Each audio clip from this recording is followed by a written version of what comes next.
Yesterday is but today's memory and tomorrow is today's dream. Khalil Gibran యొక్క famous coat ఇది. ఖలీల్ గిబ్రాన్ క్రిస్టియన్గా పెరిగాడు.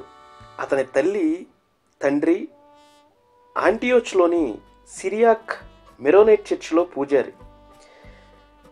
చివరికి అతను అన్ని మతాల ఐక్యతను విశ్వసించాడు మరియు సూఫీ ఆధ్యాత్మికత మరియు బహాయి విశ్వాసం యొక్క బోధనలచే ప్రభావితమయ్యాడు. ఖలీల్ గిబ్రాన్ స్త్రీవాది. దిగ్గజ లెబనీస్ కవయిత్రి మౌంట్ లెబనాన్ ముతసర్ఫేట్లోని ఒక గ్రామంలో జన్మించిన జిబ్రాన్ చిన్నతనంలోనే తన కుటుంబంతో అమెరికాకు వలస వచ్చారు. అయితే తనకు ఒక ప్రత్యేకమైన స్టైల్ ఉంది. అంటే ఖలీల్ గిబ్రాన్ ఒక రచయితగా, ఒక ఫిలాసఫర్గానే కాదు, తాను చెప్పే ప్రసంగాలలో ఒక ప్రత్యేకమైన శైలిని తాను నిర్మించుకున్నాడు. వడకట్టబడని జ్ఞానం. ఖలీల్ గిబ్రాన్ దేవునిపై తన ఆలోచనల్ని ఒక విధంగా అంటే హేతుబద్ధంగా అని చెప్పలేం, కానీ వెరైటీగా ఒక డిఫరెంట్ వేలో తన ప్రసంగాల్ని, తన ఫిలాసఫీని చెప్పాడు. ఖలీల్ గిబ్రాన్ ఇంగ్లీష్ మరియు అరబిక్ రెండింటిలోనూ ఒక కళాకారుడు, కవి మరియు రచయిత కూడా. ఆయన రాసిన ది ప్రొఫెట్ గ్రంథం 40కి పైగా భాషల్లో ప్రచురితమైంది మరియు 20వ శతాబ్దపు అత్యంత విజయవంతమైన పుస్తకాల్లో ఒకటిగా నిలిచింది. వీలుంటే చదవండి. అతని జీవితం చిన్నది మరియు విషాదంతో నిండి ఉండింది. అతను 1883లో ఒట్టోమన్ సామ్రాజ్యంలో నేటి లెబనాన్లో జన్మించిన 13 సంవత్సరాల వయసులో తన తల్లి మరియు తోబుట్టువులతో అమెరికాకు వలస వెళ్ళాడు. 15 సంవత్సరాల వయసులో అతని తల్లి తన పూర్వీకుల ఇంటికి తిరిగి వచ్చి సంస్కృతిని గ్రహించి మెరోనైట్ క్రైస్తవ సన్నాహక పాఠశాలలో చేరాలని కోరుకుంది. 1902లో 19 సంవత్సరాల వయసులో అతను ఎల్లిస్ ద్వీపం ద్వారా బోస్టన్కు తిరిగి వచ్చాడు. అతని చెల్లెలు 2 వారాల క్రితం క్షయవ్యాధితో మరణించిందని తెలుసుకున్నాడు. అప్పట్లో 1 సంవత్సరం తర్వాత అతని అన్నయ్య క్షయవ్యాధితో మరణించాడు మరియు అతని తల్లి క్యాన్సర్తో మరణించింది. దీర్ఘకాలిక మద్యం దుర్వినియోగం ఫలితంగా క్షయ మరియు కాలేయ నష్టంతో అతను 48 సంవత్సరాల వయసులో మరణించాడు. ఆయన జీవితం చిన్నదే అయినప్పటికీ ఆయన ప్రభావం చాలా వరకు పెద్దది. ఊహించుకోండి, ఎల్విస్ ప్రెస్లీ కూడా ఖలీల్ గిబ్రాన్ చేత బాగా ప్రభావితమయ్యాడు. ఎల్విస్ రాసిన శాసనం ఉన్న ది ప్రొఫెట్ కాఫీ యొక్క సోదెబీస్ ఆక్షన్ హౌస్ నుండి వివరణ మనకి కనపడుతూ ఉంటుంది. 1956లో ప్రెస్లీ తన మొదటి కాపీని అందుకున్న తర్వాత ది ప్రొఫెట్ అతనికి ఇష్టమైన పుస్తకాల్లో ఒకటిగా మారింది. అతను తన తల్లి భాగాలను చదివి వినిపించాడని మరియు సంవత్సరాలుగా స్నేహితులు మరియు సహోద్యోగులకు అనేక కాపీలను ఇచ్చాడని చేతిలో ఉన్న ఉదాహరణ రుజువు చేస్తుంది. ఎల్విస్ మేనేజర్ కల్నల్ టామ్ పర్కర్కు దీర్ఘకాల సహాయకుడు టామ్ డిస్కిన్ రాసింది దీని మూలం. ఎల్విస్ తన సొంత ది ప్రొఫెట్ కాపీలో తయారు చేసిన గమనికల ఫోటో మనకి గూగుల్లో సెర్చ్ చేస్తే కనపడుతుంది. అది చాలా వెరైటీగా ఉంటుంది. దానిలో ఒక మాట ఉంటుంది, give your hearts but not into each others keeping అని. For only the hand of life can contain your hearts and stand together at not too near together. For the pillars of the temple stand apart and the oak tree and the cypress grow not in each other shadow అని.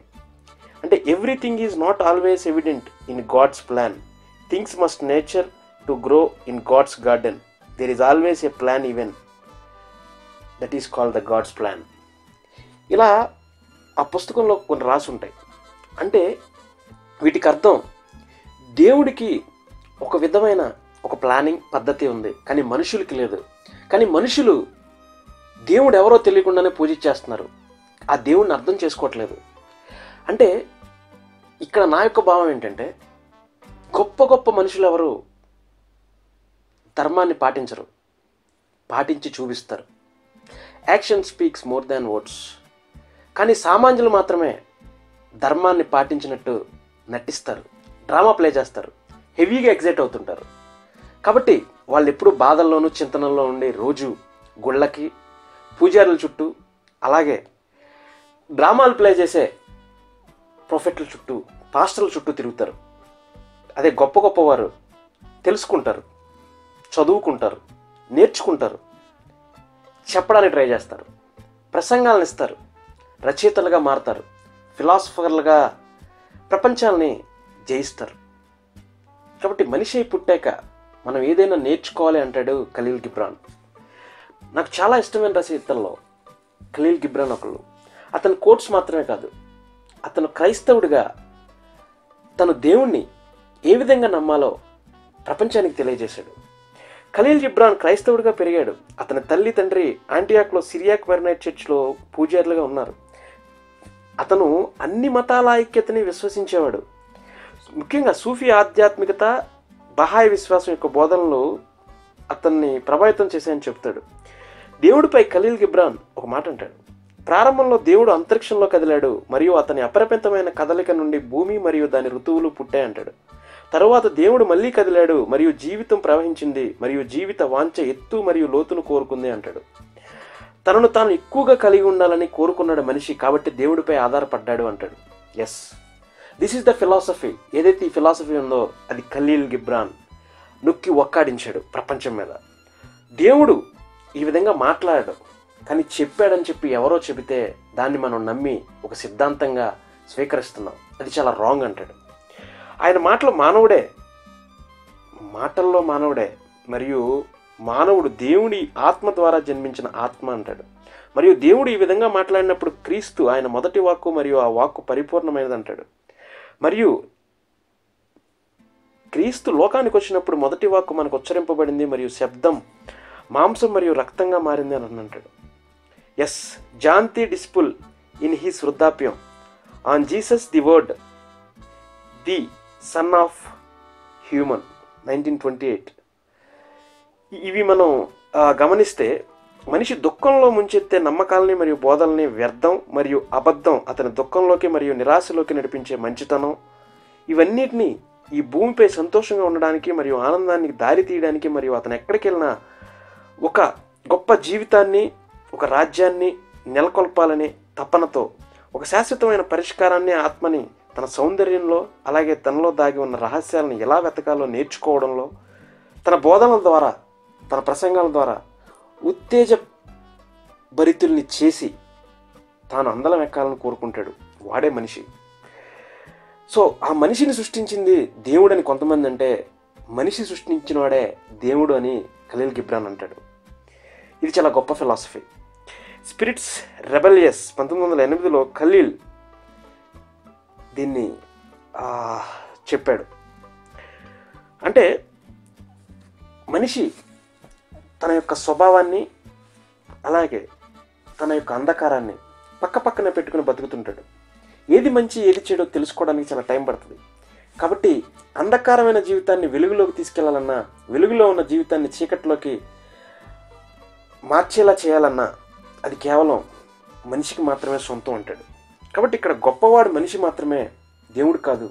కానీ దేవుడు అంటే నమ్మకం ఉండాలి, కానీ ఆ దేవుణ్ణి road మీదకి తీసుకొచ్చి విమర్శించకూడదు, విమర్శల పాలు చేయకూడదు అని అంటాడు.